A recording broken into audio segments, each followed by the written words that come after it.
All right, I'm back. So sorry, my phone died on me. Okay, so we're using these values to put on our x-axis. So pi over 4, 3 pi over 8, and then pi over 2. Okay, so again, I'm going to use what we used before, that our midline is 0. My top border is 1/2 using my amplitude, and my bottom is negative 1/2. Okay, and then so I'm going to draw that out.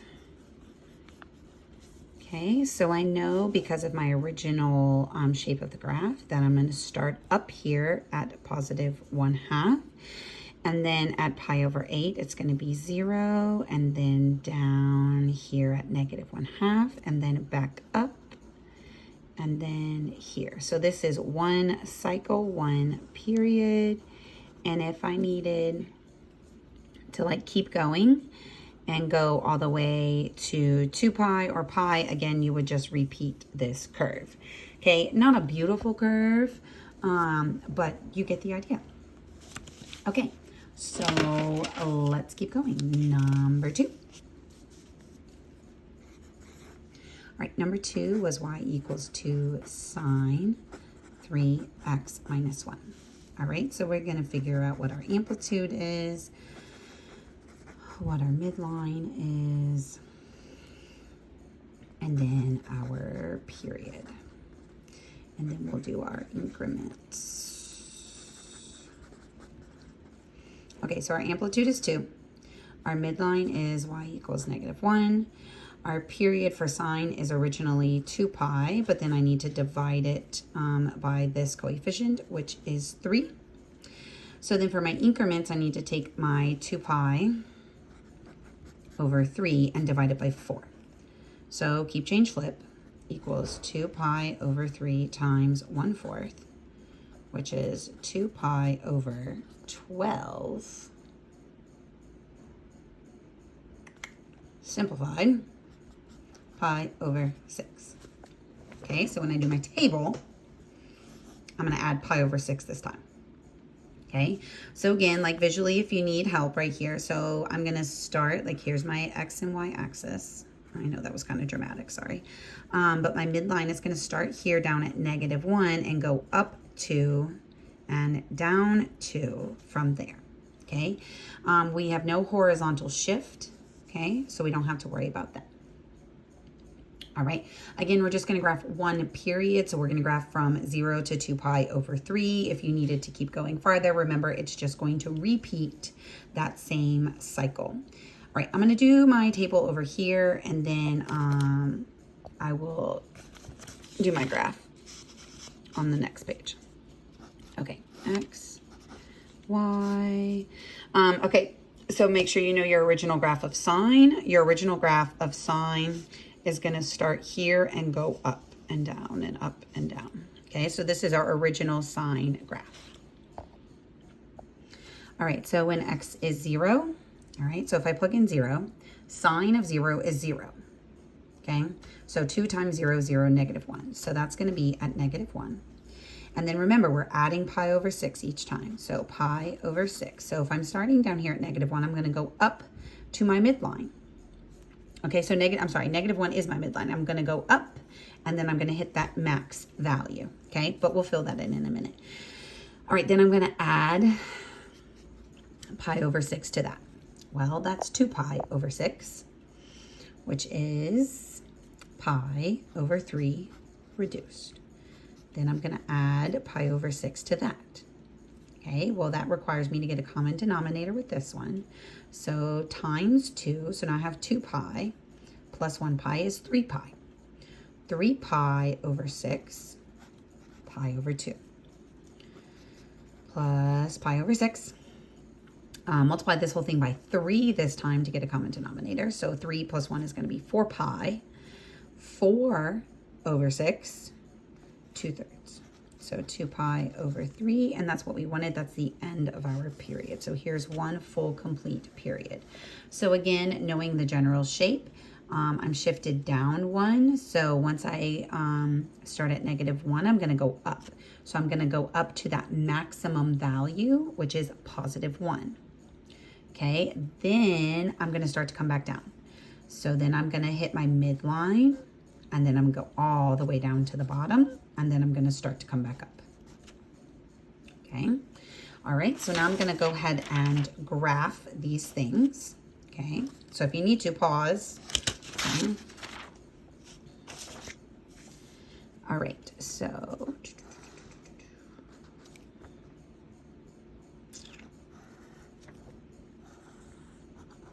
all right, so my X values are 0, and then the first one is going to be pi over 6, then pi over 3, pi over 2, and 2 pi over 3.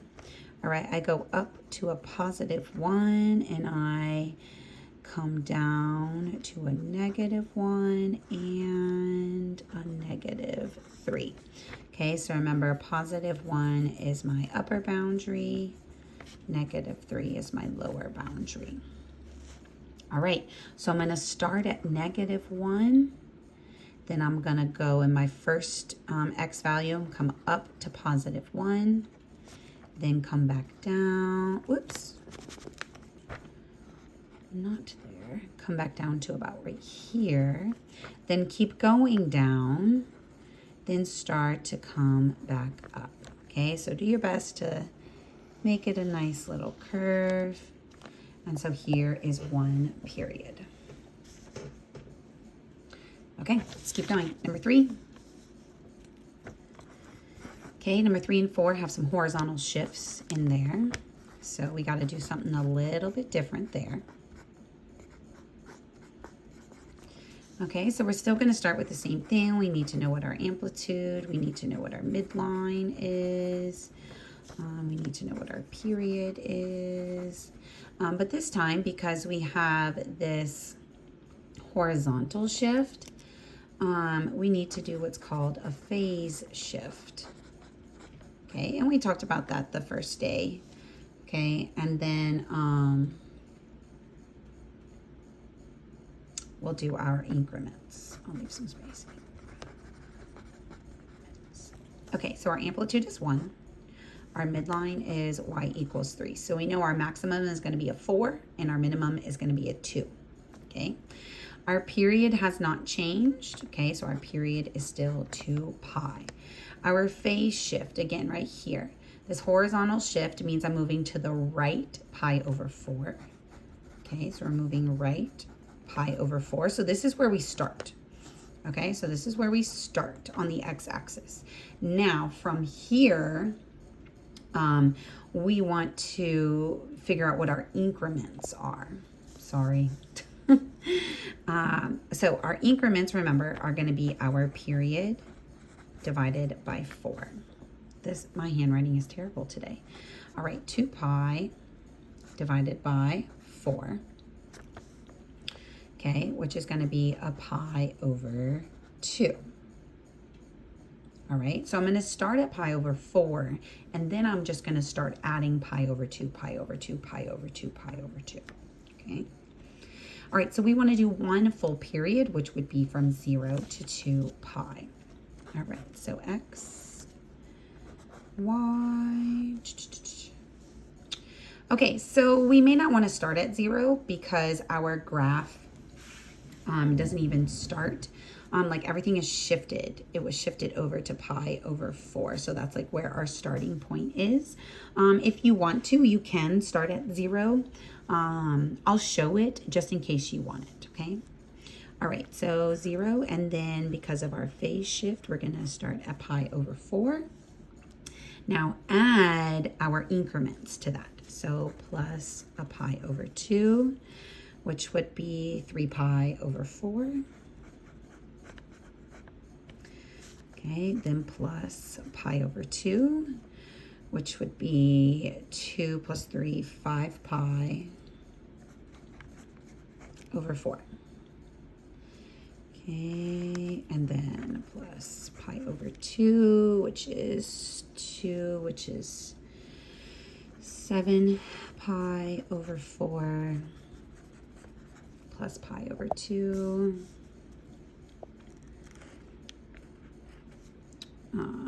2, 9 pi. Oh my gosh, I feel like I'm getting nowhere.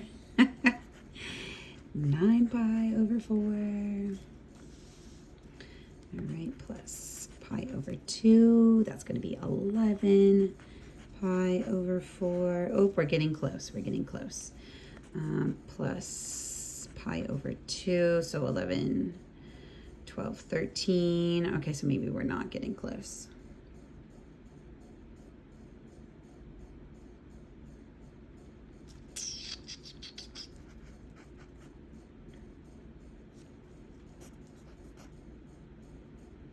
$14, $15. Okay, so we're just going to stop right here. Okay, so if we plug in 0, you get like crazy numbers. Like we were getting today when we were graphing, like we got like the radicals and things. Okay, don't stress about it.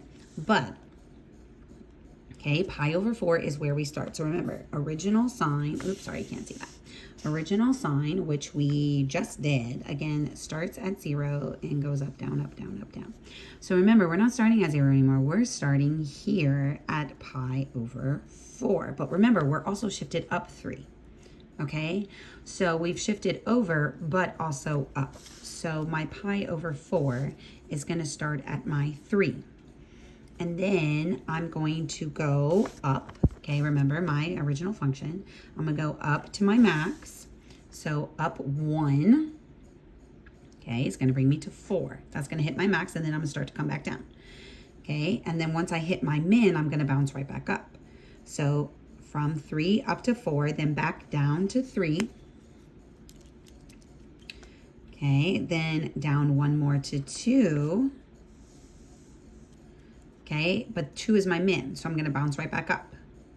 3, 4, 3. Like, you get the point. Like, it's just going to keep going. 3, 4, and then that's my max, so it's going to come back down. All right. So if we plug this in, okay, sine of negative pi over 4. So what you do for that, okay, let me zoom out for you, sorry. Sine of pi over 4 is the y coordinate, but it's negative. So you just make it negative. So negative square root 2 over 2. Negative square root 2 over 2 plus 3. Okay. Punch that into my calculator and you get 2.29. So if you needed the y-intercept, there it is. All right. 1, 2, 3, 4. All right, we're going to go pi over 4, 3 pi over 4, 5 pi over 4. So, like, see how it starts to repeat? So if I start at 3, go up to 4, down, down, up. So, like, I suppose 3, 4, 3. So like right here, it starts to repeat. So technically we could probably stop here at 7 pi over 4 to give us 1 full cycle. Okay, so 5 and then 7 pi over 4. Okay, so at pi over 4, we're starting at 3. Okay, and let's see, let's draw our amplitude. I'm sorry, the video's not great, guys. Okay, so, and then again, 3 is our mid. So I'm gonna start at 3, go up, come back down to 3, and then go back down, and then it's just gonna come, you know, right back up. And again, if you wanted to make it go all the way to the y-axis, you are more than welcome to. Okay, but here would be a full cycle of this one. All right, last but not least, we have our favorite of tangent. And then we'll be done. All right, number 4. Oh, can't see that, so sorry. Y equals tangent of x minus pi over 2, and then I wanted to give you an interval on this one, 0 to 2 pi. Okay, so tangent works a little bit differently. We don't have an amplitude. It's called a vertical stretch. We don't have a midline. We have asymptotes. So what we have to remember is, what are the original asymptotes of the tangent function? Okay, so let's look at that. So the original vertical asymptotes are at plus or minus pi over 2 and plus or minus 3 pi over 2. Those are where the vertical asymptotes are on the parent function. Okay, because we're only going from 0 to 2 pi, I only need the positive versions of both of those. Okay, so because of our shift, I'm going to set this equal to each of these to figure out where the new vertical asymptotes are. This is also going to tell me like where my cycle begins and where it ends. Okay, so where we begin is going to be x minus, like this is going to be where the first asymptote is. Okay, so I do this. All right, again, this is my original asymptote of my parent function, and I only choose the positive version because of the interval provided. All right, so I solve for x. Add it over, you get 2 pi over 2, so x is pi. This is where our first vertical asymptote is. All right, then I do it again. All right, I'm sorry if it gets really shaky. I'm changing it up. All right, so where I end is going to be x minus pi over 2 again, but this time set equal to that other vertical asymptote, positive 3 pi over 2. So then I'm going to add that over here, and I get x equals 4 pi over 2, which is simply 2 pi. So here are my two vertical asymptotes, okay? All right, let's go do all of the things we've been doing. We can't call it an amplitude. We can call it a vertical stretch if you want to. So vertical stretch is a 1, so that part's not changing. We do not have a vertical shift. Our period is not changing. Make sure we know what our period is. On tangent, tangent's period is pi. Okay, we would still do pi divided by b right here. If we wanted, if this was something other than 1. All right, so then we have to figure out what our increments are for our table. Oh, bless it, sorry, increments. All right, our increments are our period divided by 4. So in our table, we will go up by pi over 4. But remember, we are shifted over. So just like the last one, we're going to start here and then add that. Okay, for our table. All right, so on our last tables, our start was 0 and our end was our period. Well, on tangents, our start is going to be this horizontal shift, and then the start and the end are going to be our vertical asymptotes. Okay, so we'll do pi over 2. We know that it's shifted over. It's not shifted up or down. So this is on the x-axis, okay? So this is me knowing the shape of my parent function. All right, then I'm going to start at pi. All right, and then I'm going to add my increment, which was pi over 4. So pi plus pi over 4 is 5 pi over 4 plus pi over 4. 3 pi over 2 plus pi over 4 is 7 pi over 4 plus pi over 4 is going to be 2 pi. So right here I have a vertical asymptote. Right here I have a vertical asymptote. All right, so a tangent function is symmetrical. So that means halfway between the midpoint of my vertical asymptotes is where my x-intercept is. Okay, Okay, so like graphically or like in our table, we can see if these are the borders. I have 3 in between. Halfway is going to be right here. All right, and then the tangent graph, since there is no vertical shift, these points on either side. So like, okay, original tangent function, once it hits the x-axis, like it goes down on the left-hand side and it comes up on the right-hand side. So like if this is my 0 right here, over here, it's only because there's no vertical shift. We go from 1 to -1. So this one is going to be -1 and this one's going to be +1.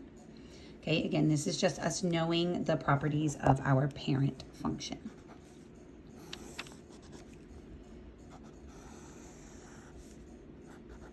All right, so again, phase shift to the right, pi over 2, that's going to be my first spot. And then I'm going to go to pi. And then I'm going to go through my table and write out those values.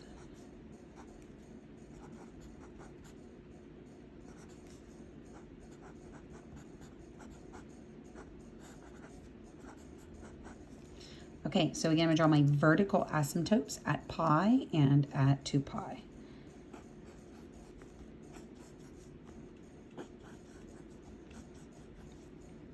All right, I know this is a x-intercept, and I know that this is an x-intercept, and now I'm just going to apply this shape.